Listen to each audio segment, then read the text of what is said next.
Okay, just got this box back from the sample maker. I think I know what's in here. Let's take a look and see. Okay, ooh, cute. I can't wait to see this one. This is our quilt.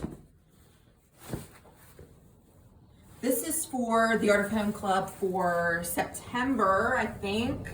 Oh, it came out so cute. We've got boots with flowers and guitar with flowers and a little cactus and our horse. And obviously this needs a little pressing. It's been traveling, it's a little wrinkly. And then the top has this really cool border that has like a really Western feel to it. I love how she did the quilting on here. This looks great. I love it. Okay, I think we have a couple more things in the box. Let's just see. Okay, this is, I think we're gonna make this, what was this?